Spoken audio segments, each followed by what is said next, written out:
வணக்கம் my dear boys and girls. இன்னைக்கு நம்ம என்ன செய்ய போகிறோம் அப்படின்னா, நம்ம சோஷியல் எக்ஸாமில் ஒரு சில 8 மார்க் கொஸ்டின்ஸ் எல்லாம் இருக்குது. அந்த 8 மார்க் கொஸ்டின்லாம் எக்ஸாம் பாயிண்ட் ஆஃப் வியூவில் ரொம்ப ஈஸியாக அழகாக புரிஞ்சு படிக்க போகிறோம். இப்போது நம்ம எந்த கொஸ்டினை இன்றைக்கி முதல் கொஸ்டினாக பார்க்க போகிறோம் அப்படின்னா, நம்மளுடைய வீரபாண்டிய கட்டபொம்மனுடைய கொஸ்டின். இந்த கொஸ்டினை இதில் எக்ஸாக்டாக நீங்கள் எக்ஸாமில் என்னென்ன பாயிண்ட்ஸ் எழுதணும் அப்படின்றதையும் நான் உங்களுக்கு எக்ஸ்பிளைன் பண்ணி அதை உங்களுக்கு விஷுவலாகவும் காமிக்கிறேன். ஸோ நமக்கு எக்ஸாம்பிள் கேட்க போகிற கேள்வி என்ன? Attempt an essay of the heroic fight Veerapandiya Kattabomman conducted against the East India Company. East India கம்பெனியை எதிர்த்து நம்ம வீரபாண்டிய கட்டபொம்மன் சண்டை போடும்போது அந்த சண்டையை பற்றியும் அது விளைவாக என்னெல்லாம் நடந்ததுன்றதை பற்றியும் தான் நம்ம கிட்ட கேட்குறாங்க. இதில் நீங்கள் முதல்ல எழுத வேண்டிய பாயிண்ட் என்ன அப்படின்னா, வீரபாண்டிய கட்டபொம்மன் ஒரு பாளையக்காரா எப்போ ஆனார்? அவருக்கு 30 வயது ஆகும்போது. சரியா அவருக்கு 30 வயது ஆகும்போது தான் வீரபாண்டிய கட்டபொம்மன் பார்த்தீங்க அப்படின்னா பாளையக்காரா அவருக்கு அந்த பதவி வழங்கப்பட்டது. அப்பதான் அவரு மக்களுடைய லீடரா மாறுறாரு. அடுத்து பார்த்தீங்க அப்படின்னா அவரு மாறினதுக்கு அப்புறமா ஒரு ரொம்ப பெரிய அநியாயம் அந்த ஊருக்குள்ள நடக்கிறத பாக்குறாரு. என்ன அப்படின்னா, இங்க இந்த வெள்ளையர்களை சேர்ந்த கலெக்டர்ஸ் இருக்காங்கல்ல, இந்த கலெக்டர்ஸ்லாம் என்ன செய்யறாங்கன்னா, இந்த பாளையக்கர்ஸ் எல்லாம் ரொம்ப ஹியூமிலியேட், அசிங்கப்படுத்துறாங்க, அவமானப்படுத்துறாங்க. ஓகே, அது மட்டும் இல்லாம மக்களை கொடுமைப்படுத்தி அந்த மக்கள் கிட்ட இருந்து இவங்க என்ன செய்யறாங்க அப்படின்னா டாக்ஸை அநியாயத்துக்கு பறிக்கிறாங்க. அப்ப இதை பார்க்கும்போது கட்டபொம்மனுக்கு ஒரு கடும் கோபம் வருது. நீ மக்களை போட்டு இப்படி கொடுமைப்படுத்தி அவங்க கிட்ட இருந்து டாக்ஸ் வாங்குறது மட்டும் இல்லாம பாளையக்கர்களையும் நீ என்ன செய்யறன்னா ரொம்ப அவமதிக்கிற அப்படின்னு சொல்லி ஒரு மிகப்பெரிய கோபம் வருது. இதுதான் முதல்ல இங்கிலீஷ்காரங்களுக்கும் கட்டபொம்மனுக்கும் ஒரு மோதல் உருவாகிறதுக்கான காரணமா அமையுது. அப்ப அடுத்த பாயிண்ட் நம்ம என்ன எழுதணும்? This was the bone contention between the English and the Kattabomman. இதுதான் இங்கிலீஷுக்கும் கட்டபொம்மனுக்கும் நடுவுல ஒரு போட்டி, ஒரு கோபம், ஒரு சண்டை உருவாகிறதுக்கான காரணமா இருந்தது அப்படின்றத எழுதிட்டு, இப்ப இதுக்கு அடுத்து நடக்கக்கூடிய விளைவுகள் என்ன? இப்ப இந்த டாக்ஸ் எல்லாம் இவங்க வாங்குறாங்கல்ல, வெள்ளையர்கள்லாம் என்ன செய்யறாங்கன்னா பாளையக்கர்கள் கிட்ட இருந்து டாக்ஸை கலெக்ட் பண்றாங்க. அந்த மாதிரி டாக்ஸை கலெக்ட் பண்றதுக்காக கலெக்டர் ஜாக்சன், ஜாக்சன் துரை, எந்த படத்துல தெரியுமா வரும்? இம்சேரசன் 23ஆம் புலிகேசியில வரும். அந்த ஜாக்சன் துரைன்னு ஒரு கேரக்டர் வரும். அந்த ஜாக்சன் துரை, சரியா?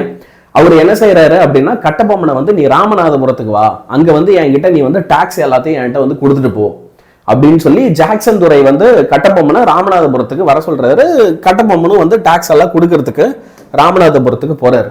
அங்க போனா அங்க அந்த வெள்ளைக்காரனுங்கெல்லாம் என்ன பண்றானுங்க, நம்ம கட்டபொம்மனை அசிங்கப்படுத்துறாங்க. அவரை அந்த இடத்துல அசிங்கப்படுத்தி அவருடைய கோரிக்கைகள் எல்லாத்தையுமே அவங்க என்ன செய்யறாங்க அப்படின்னா நிராகரிக்கிறாங்க. ஸோ இந்த meeting Kattabomman was insulted by the British. அவங்க என்ன செய்யறாங்க, அவரை இன்சல்ட் பண்ணி, அது மட்டும் இல்லாம அவருக்கான மரியாதையை, அவருக்கான ஒரு அங்கீகாரத்தை, அவரோட கோரிக்கைகளை எதையுமே அவங்க மதிக்கல. அப்ப இது அவருக்கு ஒரு மிகப்பெரிய கோபத்தை கொடுக்குது. அடுத்து அவரு திரும்ப அவருடைய சொந்த ஊருக்கு வராரா, ராமநாதபுரத்துல இருந்து திரும்ப அவர் சொந்த ஊருக்கு வராரு. அப்ப அவர் என்ன செய்யறாரு அப்படின்னா மெட்ராஸ் கவுன்சிலுக்கு ஒரு லெட்டர் எழுதுறாரு. இந்த மாதிரி ஜாக்சன் துரையோடைய நடவடிக்கைகள், கலெக்டர் ஜாக்சனுடைய நடவடிக்கைகள் எதுவுமே சரியில்லை, அவர் பாத்தீங்க அப்படின்னா சரியா நடந்துக்கல, ஒரு முறைப்படி நடந்துக்கல, ரொம்ப அசிங்கப்படுத்துற மாதிரி அவமானப்படுத்துற மாதிரி பேசுறாரு, அவர் மேல நீங்க ஆக்ஷன் எடுக்கணும் அப்படின்னு சொல்லி அவர் ஒரு லெட்டர் எழுதுறாரு. அந்த லெட்டர் எழுதின உடனேவே அந்த கவுன்சிலும் என்ன செய்யறாங்க அப்படின்னா, ஆமா நீங்க சொல்றது உண்மைதான், இந்த கலெக்டர் ஜாக்சன் அப்படின்றவர் அந்த இடத்துல ஒழுங்கா நடந்துக்கல, அவர் தப்பு பண்ணியிருக்காரு, அவர் உங்ககிட்ட இப்படி நடந்திருக்க கூடாது அப்படின்னு சொல்லி அவரோட சர்வீஸ்ல இருந்து டிஸ்மிஸே பண்றாங்க. ஜாக்சன் துரையை என்ன செய்யறாங்க, அந்த கவுன்சில் கட்டபொம்மன் கம்ப்ளைண்ட் பண்ணதுனால உன்னை நான் டிஸ்மிஸ் பண்றேன், நீ கட்டபொம்மன் கிட்ட அப்படி நடந்திருக்க கூடாதுன்னு அவரை டிஸ்மிஸ் பண்றாங்க. இது வரைக்கும் போயிட்டு இருக்கும் போது கட்டபொம்மனுக்கு ஒரு ஐடியா வருது.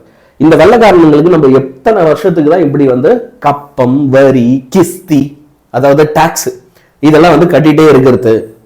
ஓகே, நம்ம ஏன் மருது பாண்டியர்களோட நம்ம ஒரு கூட்டணி வச்சுக்க கூடாது? ஏற்கனவே மருது பாண்டியர்கள்லாம் என்ன செய்யறாங்க அப்படின்னா வெள்ளையர்களை எதிர்க்கிறாங்க அப்படின்னும் போது அவங்க கூட நம்ம ஒரு கூட்டணி, ஒரு பார்ட்னர்ஷிப் வச்சுக்கிட்டு வெள்ளையர்களை எதிர்த்து நம்ம ஏன் சண்டை போடக்கூடாது அப்படின்னு அவருக்கு ஒரு ஐடியா. ஆனா இந்த பிரிட்டிஷ் என்ன பண்றாங்க, நீ மருது பாண்டியனை சந்திச்சாதானே உனதெல்லாம் என்னை எதிர்த்து நிப்ப, ஒரு பார்ட்னர்ஷிப் போடுவ, உன்னை சந்திக்கவே விடமாட்டோம் அப்படின்னு சொல்லி அவங்க அதை தடுக்க முயற்சி பண்றாங்க. பிரிட்டிஷ் என்ன செய்யறாங்க, கட்டபொம்மனை மருது பிரதர்ஸோட மீட் பண்றத தடுக்க பாக்குறாங்க. அப்படி தடுத்துட்டா நீங்க சீப்பா போட்ட பிளானை நான் சீப்பை வச்சே முடிச்சிட்டேன் பத்தியான்ற மாதிரி முடிச்சிடலாம்.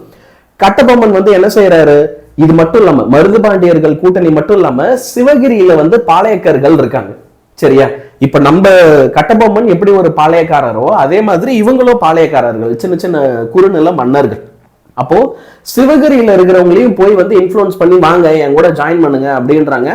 ஆனா அவங்க என்ன சொல்றாங்க, சாரி எங்களால ஜாயின் பண்ண முடியாது அப்படின்றாங்க. அவருக்கு ரொம்ப கடுப்பாயிடுது. அப்போ கட்டபொம்மன் வந்து என்ன செய்யறாரு, அடுத்து சிவகிரியை நோக்கி போறாரு. ஓகே, அவருக்கு இது ஒர்க் அவுட் ஆகல. இப்ப என்ன தெரியுமா பிரச்சனை இதுல, இந்த சிவகிரியோடைய பாளையக்கர்ஸ் இருக்காங்கல்ல, த பாளையர்ஸ் ஆஃப் சிவகிரி, அவங்க எல்லாம் என்னன்னா இந்த வெள்ளக்கார ஈஸ்ட் இந்தியா கம்பெனி இருக்கு பாரு, அதோடைய ட்ரிபியூட்டரினா என்னது ஆன்சர், விஸ்வாசி.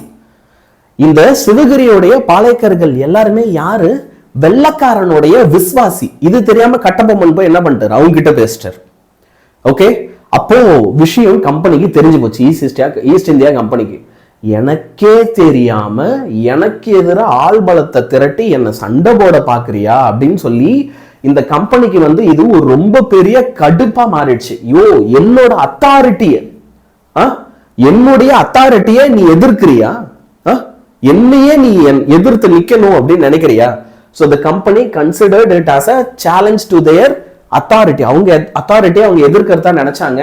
அப்ப லார்ட் வெல்லஸ்லி என்ன செய்யறாரு அப்படின்னா, பிரிட்டிஷ் ஃபோர்ஸ் ஒரு மிகப்பெரிய படையை வந்து என்ன செய்யறாரு அப்படின்னா, ஓகே, மேஜர் பேனர்மேனோட தலைமையில, இவர் தான் மேஜர் பேனர்மேன். ஓகே, இவரு லார்ட் வெல்லஸ்லி. அவர் வந்து என்ன சொல்றாரு, மேஜர் பேனர்மேனோட தலைமையில ஒரு மிகப்பெரிய படையை அனுப்புறாரு. யார, கட்டபொம்மனை எதிர்த்து போடா, அவனை பிடிச்சி இழுத்துனாங்கடா அப்படின்ட்டு.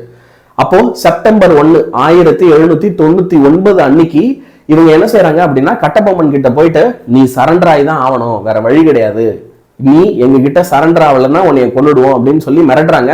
கட்டபொம்மன் என்ன சொல்றாரு அப்படின்னா, வாய்ப்பே இல்லை, நான்லாம் உன்கிட்ட சரண்டர் ஆக மாட்டேன், வெள்ளக்காரங்க நான் விழர்த்தா அப்படின்னு சொல்லி சரண்டர் ஆக முடியாது அப்படின்னு சொல்லிடுறாரு. இப்ப அடுத்து என்ன ஆகுது அப்படின்னா, இப்ப இந்த கட்டபொம்மன் ரெஃப்யூஸ் பண்ணதுக்கு அப்புறம் பேனர்மேன் அந்த ஒரு பெரிய படையை திரட்டிட்டு வந்தார்ல, மொத்த படையை எடுத்துன்னு போய் பாஞ்சாலங்குறிச்சியில இறக்கிறாரு.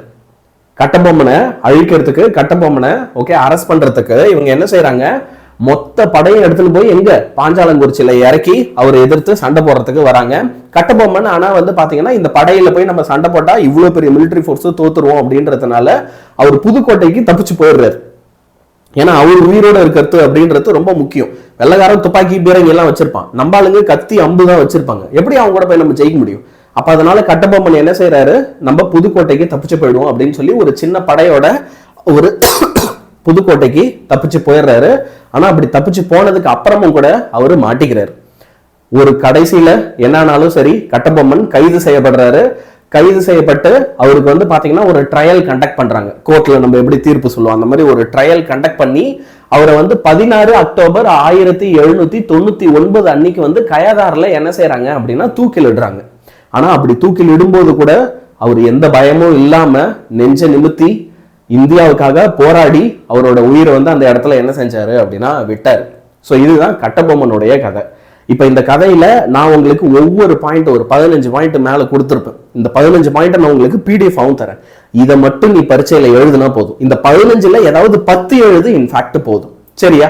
இப்ப இதே மாதிரி உங்களுக்கு வீடியோஸ் பிடிச்சிருக்கு சார், எங்களுக்கு இந்த மாதிரி நிறைய விஷயம் விஷுவலா காட்டுங்க, நல்லா இருக்கு அப்படின்னா அடுத்து எந்த 8 மார்க் கொஸ்டின், எந்த கொஸ்டின் உங்களுக்கு இந்த மாதிரி விஷுவலா வேணும் அப்படின்றத கமெண்ட்ல பண்ணுங்க. மறக்காம நம்ம சேனலுக்கு சப்ஸ்கிரைப் பண்ணிக்கோங்க. நம்ம சேனல் நீங்க இந்த மாதிரி அழகா சப்ஸ்கிரைப் பண்ணி வச்சுட்டீங்கன்னா உங்களுக்கு என்னெல்லாம் தெரிஞ்சுக்கணுமோ எல்லாத்தையுமே நான் உங்களுக்கு இந்த மாதிரி சோஷியல் மட்டும் இல்லை எல்லா சப்ஜெக்ட்டுக்கும் விஷுவலா கொண்டு வந்து நடத்துறேன். சார் பயாலஜியில் இதை நடத்துவீங்களா, பிசிக்ஸ்ல இதை நடத்துவீங்களான்னு நீ என்ன வேணா கேளு, எல்லாத்தையுமே உனக்கு இந்த மாதிரி விஷுவலா அழகா சூப்பரா நான் நடத்தி தரேன். என்ன வேணும் அப்படின்றத கமெண்ட்ஸ்ல சொல்லு. மறக்காம நம்ம சேனலை சப்ஸ்கிரைப் பண்ணிக்கோ. அது மட்டும் இல்ல, யாராவது இப்போ நம்ம 9th பசங்களாம் இந்த வீடியோ பார்ப்பீங்க. ஓகே, நீங்க என்ன செய்யலாம் அப்படின்னா இப்பவே நம்மளுடைய 10th தீமின்னல் பேட்ச்ல சேர்ந்துக்கலாம். சரியா?